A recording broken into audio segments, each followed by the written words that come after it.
Hora de conversar com o Rodrigo Orengo, deu aquilo que imaginávamos mesmo e com muita folga. Arthur Lira, presidente da Câmara dos Deputados, Rodrigo Pacheco, presidente do Senado, e logo de cara Arthur Lira já dissolve o bloco de Baleia Rossi. Conta pra gente, Orengo, como é que foram as primeiras horas aí dos dois novos presidentes? Bom dia pra você. Muito bom dia, Megali, bom dia a todos. De forma diferente, viu? A gente viu ali o Rodrigo Pacheco com um discurso muito conciliador, né? Tinha oposição, inclusive na composição da chapa dele. Então, um cenário, olha, completamente oposto daquela última eleição que a gente teve, que foi confusa, né? Teve voto a mais. Então, dessa vez, o Senado, tudo ficou acertado ali. Teve até um cumprimento cordial entre Rodrigo Pacheco e Simone Tebet. Ele conseguiu, né, uma aliança que incluía desde o Partido dos Trabalhadores até o governo, né? Então buscou esse entendimento, essa ponderação, e vai ser uma voz importante nesse momento, justamente de distensionamento. Ele tem essa habilidade, né, tem interlocução, e já mostrou muito bem ali que ele vai seguir com essa lógica. Agora, diferente da Câmara dos Deputados. Apesar do discurso ser inclusive semelhante de Arthur Lira, ele chega lá e no primeiro discurso ele fala que ele não vai usar a cadeira de forma imperial, fazendo uma crítica clara a Rodrigo Maia, né? Não vai ser lá um autoritário à frente da mesa diretora, só que a primeira ação dele já é para anular uma decisão de Rodrigo Maia, e que pode excluir a oposição da mesa diretora. O Partido dos Trabalhadores hoje tem 52 deputados, já foi a maior bancada, ele briga ali com o PSL, entre a maior bancada, o PSL hoje está com 53, mas o Partido dos Trabalhadores, pela composição e pela proporcionalidade, ficaria com a primeira secretaria, que é aquele espaço na mesa que é um dos mais disputados, porque administra o orçamento do Congresso Nacional, tem muito poder, tem muita indicação de cargos, inclusive, e o PT queria ficar com esse cargo aí pelo critério da proporcionalidade.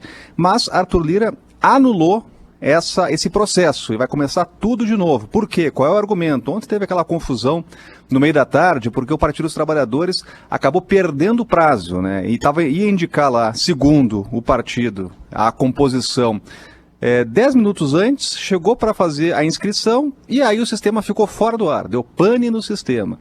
O presidente, aquela hora, que era o Rodrigo Maia ainda, ele acabou dando um prazo um pouco maior, né? E aí Arthur Lira assumiu o posto e anulou esse processo todo. Então hoje teremos a eleição para a mesa diretora com novas indicações dos blocos, isso é importante, os blocos, os partidos se unem para formar maiorias, e a gente deve ter uma outra mesa diretora. O Partido dos Trabalhadores corre o risco agora de ficar fora mais uma vez, mesmo tendo uma bancada significativa, desse espaço aí de poder dentro do Congresso Nacional. Agora, qual é o problema, Megali? A gente tem o primeiro dia de gestão de Arthur Lira na Câmara dos Deputados e já vamos ter o primeiro processo no Supremo Tribunal Federal. A oposição já anunciou que vai ao Supremo Tribunal Federal para pedir uma interferência direta nesse processo de eleição interna da mesa diretora, né? Então, já é o primeiro dia da gestão que já tem um atrito. Em vez de uma busca ali por um entendimento, por uma conciliação, já tem uma anulação, um processo, e o Supremo Tribunal Federal vai ganhar de novo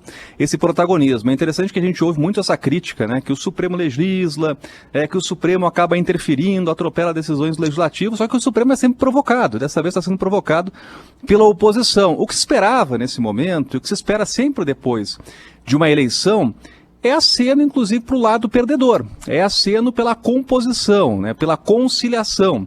Mas a primeira decisão de Arthur Lira foi por anular aquela decisão de Rodrigo Maia, entrar para o confronto. Então hoje vai ser mais um dia tenso aqui na Câmara, com muitas disputas aí por esses espaços na mesa diretora. Orengo, ok, o Supremo é sempre provocado, mas o Supremo está com 200 milhões de casos atrasados, né, esperando votação.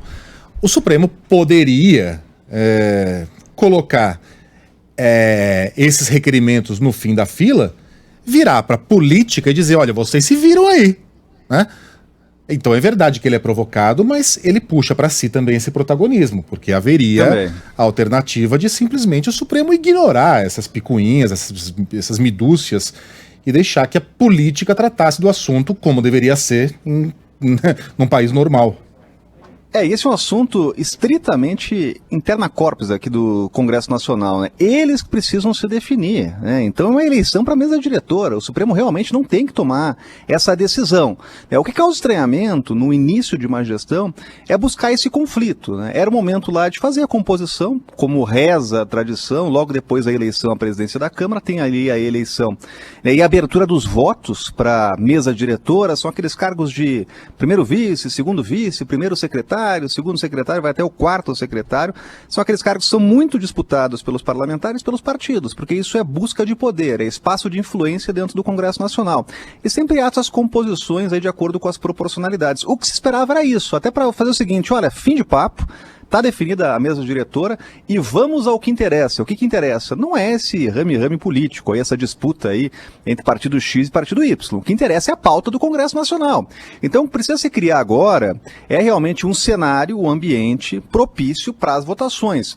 Dessa eleição, temos um grande vencedor, que é o presidente Jair Bolsonaro, né? Teve uma influência direta nessa eleição, conseguiu eleger os candidatos dele tanto no Senado quanto na Câmara. Na Câmara a vitória foi acachapante no primeiro turno, teve muita influência do governo federal, que dessa vez não foi velada. A gente sempre vê ali o presidente pisando em ovos, dizendo, olha, não vamos interferir no processo legislativo, os poderes são harmônicos e independentes, aquela coisa toda, mas dessa vez o presidente ele comprou o discurso e falou publicamente que o candidato dele era Arthur Lira, falava em nosso candidato.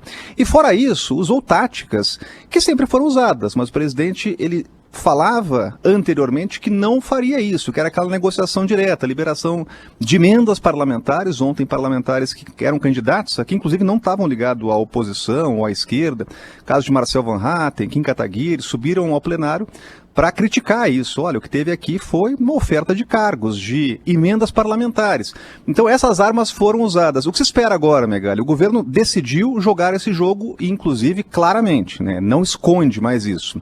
Então o que se espera é que a partir da formação de uma base aliada, de uma maioria sustentável, que ficou claro na eleição de Arthur Lira, aí sim se abre o caminho para votar as reformas, né? Porque o governo hoje tem os aliados. Não adianta agora ficar mais 2 anos colocando a culpa no presidente da Câmara, por não votar privatizações, por não votar reformas, né? O que a gente ouviu muito esse discurso. Agora temos aliados do governo federal e o que se espera é abrir caminho para essas grandes votações, para a agenda que realmente interessa agora, né? Que é a agenda econômica. Tem PEC emergencial lá no Senado, tem o orçamento que tem que votar, reforma administrativa, reforma tributária.